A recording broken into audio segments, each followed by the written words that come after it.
Hello everyone. आज हम schizophrenia के बारे में डिस्कस करेंगे, जो कि एक मानसिक बीमारी है। स्किज़ोफ्रेनिया के बारे में बहुत सारी भ्रांतियां हैं। कई बार इसे भूत प्रेत का साया समझा जाता है और बहुत सारे पेशेंट्स सही समय पर इसके कारण ट्रीटमेंट नहीं पा पाते। स्किज़ोफ्रेनिया के लक्षण क्या हैं? इसका डायग्नोसिस कैसे होता है? मेजर 2 सिम्टम्स रहते हैं, डेल्यूजन्स एंड हैलुसिनेशंस। डेल्यूजन्स क्या है? किसी भी तरह के अनर्गल विचार जो मरीज समझता है सही है, पर वो वास्तविक नहीं होते और उनके घर के सदस्य भी उन्हें वास्तविक नहीं मानते, पर मरीज उन विचारों को सही मानता है और उस दुनिया में जी रहा होता है।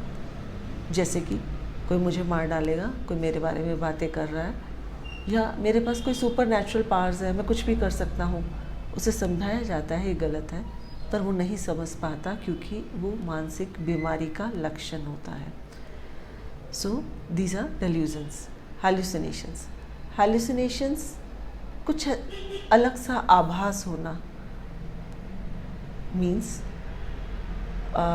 जैसे कि कानों में कुछ आवाज़ें महसूस करना, और उससे पूछा जाता है क्या बाकी लोग भी इन कानों में आवाज़ें महसूस कर रहे हैं, तो बाकी लोग जो उसके घर के सदस्य हैं वो ऐसा कुछ महसूस नहीं कर रहे होते। मीन्स हैलुसिनेशंस कुछ फॉल्स परसेप्शंस हैं जो पेशेंट महसूस कर रहा होता है, या कुछ टच सेंसेशंस कि वो कुछ महसूस कर पा रहा है और बाकी लोग महसूस नहीं कर पा रहे। सो कोई भी फॉल्स परसेप्शंस इस तरह की वो हैलुसिनेशंस की कैटेगरी में आती है। और सीइंग इमेजेस, कुछ इमेजेस नज़र आ रही हैं, उसे डर रहा है उनको देख के, जो वास्तविकता में नहीं है। These are hallucinations. Then is disorganized thinking.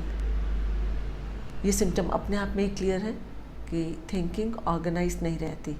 Means जो भी वो बात कर रहे होते हैं बाकी लोग अच्छे से उसे समझ नहीं पाते।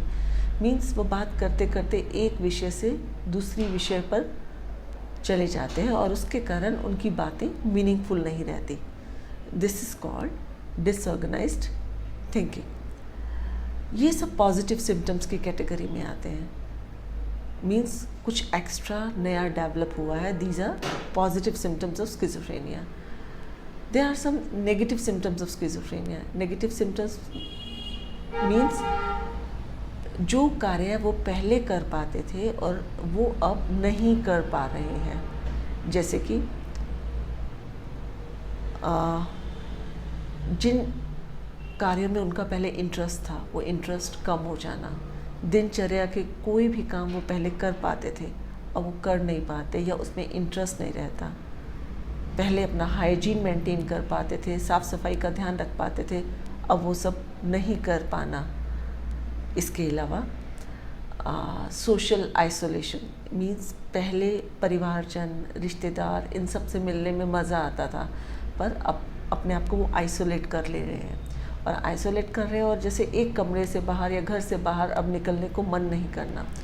सो ये सब नेगेटिव सिम्टम्स की कैटेगरी में रहता है। स्किज़ोफ्रेनिया समझने के लिए let's go for a role play, जिससे हम बहुत बेहतर तरीके से समझ पाएंगे कि ये बीमारी किस तरह की रहती है, कैसे एक साइकोलॉजिस्ट और साइकियाट्रिस्ट उनसे पूछता है और वो क्या बताते हैं, ताकि हम इन भ्रांतियों से बाहर आ जाएं कि ये भूत प्रेत की समस्या है। ये एक मानसिक बीमारी है जिसका ट्रीटमेंट सही समय पर होना ज़रूरी है। हेलो मैडम, मैं आपकी कैसे मदद कर सकती हूँ? मैम ऐसा है ना कि मुझको ऐसा डर लगता है कि जैसे कोई मुझे मार डालेगा।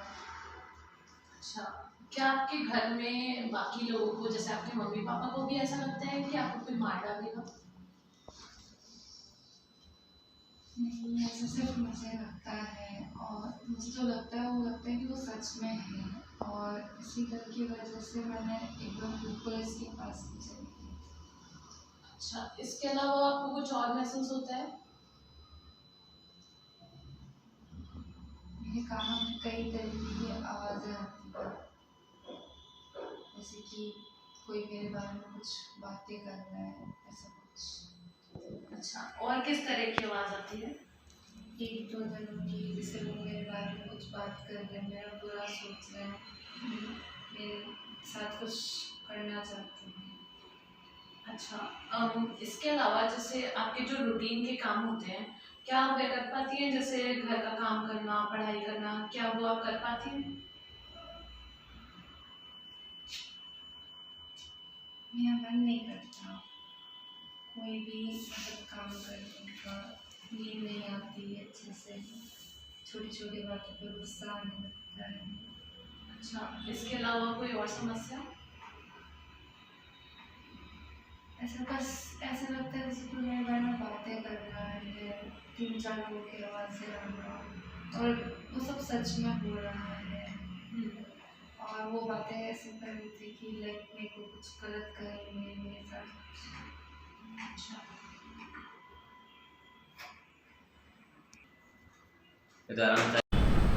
अब बात करते हैं कि स्किज़ोफ्रेनिया का उपचार कैसे होता है। कन्वेंशनल मेडिसिन मॉडल स्किज़ोफ्रेनिया के उपचार में कुछ मेडिसिन्स और काउंसलिंग दोनों को काम में लेता है। इसके अलावा इंटीग्रेटिव साइकियाट्री अप्रोच में हम इम्यून सिस्टम को सेटल करने के लिए कुछ टूल्स यूज़ करते हैं, क्योंकि schizophrenia basically immune system dysfunction है।